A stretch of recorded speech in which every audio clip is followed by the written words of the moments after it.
Here we are. Panas. Jumpa nanti. Halo. So sekarang saya berada di Batu Payung, Tawau. Sekarang on the way ke tempat rumah penduduk kampung untuk menjalankan interview. This is my teammate. Hello. That's all. Bye. We're going up higher tonight.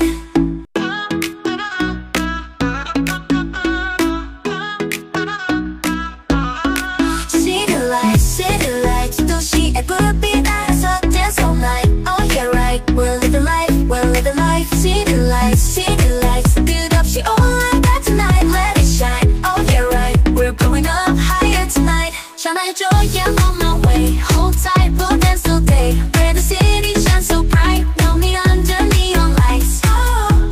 같이 놀자. Hai guys, hari ini kami berada di Batu Payung untuk mengambil responden. Mengambil data melalui responden. Itu dia kawan-kawanku yang cantik. Itu dia.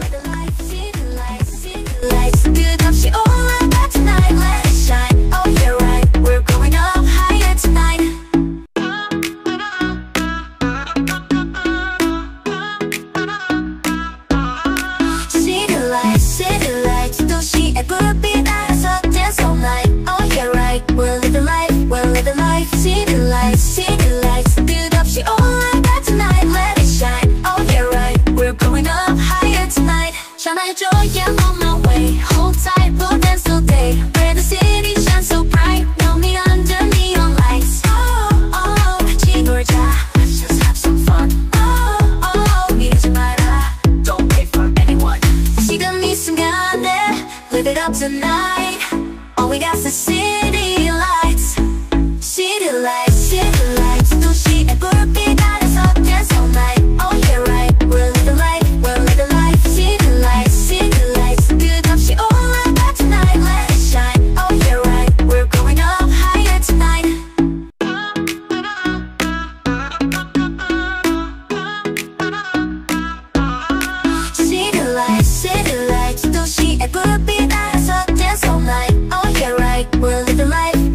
Kami menggunakan sistem SPSS untuk proses key-in data. SPSS ialah singkatan kepada Statistical Package for the Social Sciences. Ia merupakan perisian statistik yang digunakan secara meluas oleh penyelidik, terutamanya dalam bidang sains sosial, pendidikan, kesehatan, perniagaan, dan pengurusan. Antara fungsi utama SPSS adalah untuk mengurus, menganalisis, dan mentafsir data kuantitatif. Ia membolehkan pengguna menjalankan berbagai analisis statistik seperti deskriptif statistik, yaitu mengetahui mean, sisihan piawai, dan peratusan data. SPSS juga memastikan data dianalisis secara sistematik dan tepat. Kami menganalisis data kajian menggunakan kaedah deskriptif statistik, yaitu yang pertama, kami menggunakan kaedah frekuensi. Kami mengaplikasikan kaedah frekuensi di bahagian E, yaitu latar belakang responden yang terdiri daripada 9 aspek. Antaranya adalah jantina, status perkawinan, umur, bangsa, agama, tahap pendidikan tertinggi, pendapatan isi rumah, tempoh menetap di kediaman sekarang, dan lokasi. Untuk bahagian B, yaitu isu-isu kemerosotan pinggir pantai, kami juga mengaplikasikan kaedah analisis deskriptif, di mana kami menggunakan kaedah mean, yaitu nilai purata dalam set data yang menjelaskan nilai tengah daripada data kajian, dan standard deviation yang merupakan sisihan piawai dalam set data untuk mengukur sejauh mana data tersebar atau menyimpang daripada nilai purata. Kemudian, kami menggunakan medium words untuk menukarkan data-data kajian yang telah dianalisis dari sistem SPSS kepada bentuk yang mudah dilihat dan dibaca. Ini merupakan analisis data yang telah ditukarkan dari sistem SPSS kepada bentuk yang lebih mudah difahami.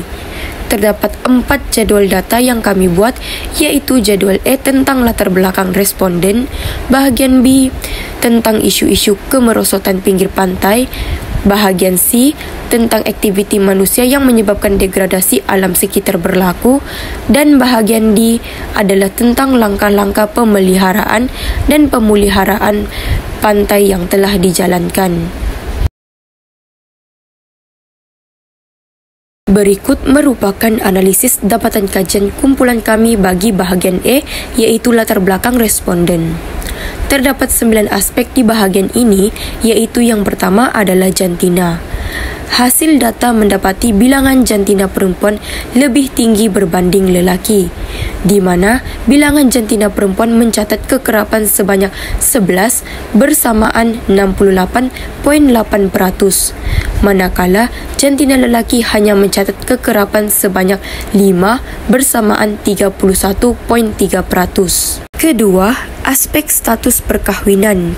Bilangan responden yang sudah berkahwin mencatat kekerapan sebanyak 15 bersamaan 93.8% dan bilangan responden tidak berkahwin mencatat kekerapan sebanyak 1 bersamaan 6.3%. Ketiga, aspek umur telah dikategorikan kepada 3, yaitu 13 hingga 39 tahun, 40 hingga 59 tahun, dan 60 hingga 80 tahun. Bagi kategori umur 13 hingga 39 tahun, telah mencatat kekerapan sebanyak 5 bersamaan 31.25%. Seterusnya, kategori umur 40 hingga 59 tahun mencatat kekerapan sebanyak 8 bersamaan 50%, dan kategori umur 60 hingga 80 tahun pula mencatat kekerapan sebanyak 3 bersamaan 18.75%. Keempat adalah aspek bangsa. Terdapat 6 kumpulan dan aspek bangsa, yaitu Bajau, Brunei, Suluk, Bugis, dan lain-lain. Bangsa Bugis telah mencatat kekerapan yang paling banyak, yaitu sebanyak 8 bersamaan 50%, manakala bangsa Brunei dan Suluk mencatat kekerapan yang sama, yaitu 2 bersamaan 12.5%. Bangsa Bajau mencatat kekerapan sebanyak 1 bersamaan 6.3%, dan bangsa-bangsa lain mencatatkan kekerapan 3 bersamaan 18.8%. Kelima, bagi aspek agama, didapati bahawa majoriti penduduk adalah beragama Islam, di mana agama Islam mencatat kekerapan sebanyak 15 bersamaan 93.8%, manakala agama Kristian hanya mencatat kekerapan sebanyak 1 bersamaan 6.3%. Aspek keenam pula adalah tahap pendidikan tertinggi. Data menunjukkan dapatan data responden yang bersekolah sehingga ke sekolah menengah adalah yang paling tinggi, iaitu mencatat kekerapan sebanyak 56.3%, manakala bagi sekolah rendah telah mencatat kekerapan sebanyak 6 bersamaan 37.5%, dan tahap pendidikan diploma hanya mencatat kekerapan sebanyak 1, yaitu bersamaan 6.3%. Ketujuh, aspek pendapatan isi rumah dibahagikan kepada 4 bahagian, yaitu RM1.700 hingga RM2.000, RM3.000 hingga RM4.000, RM500 hingga RM800, dan pendapatan tidak tetap.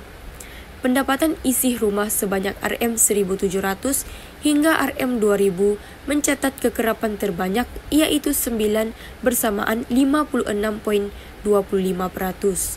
Diikuti oleh RM3.000 hingga RM4.000 yang mencatat kekerapan sebanyak 3 bersamaan 18.75%.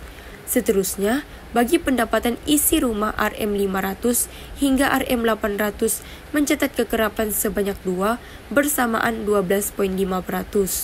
Dan terakhir adalah pendapatan tidak tetap yang mencatat kekerapan 1 bersamaan 6.25%. Seterusnya, aspek tempoh menetap di kediaman sekarang.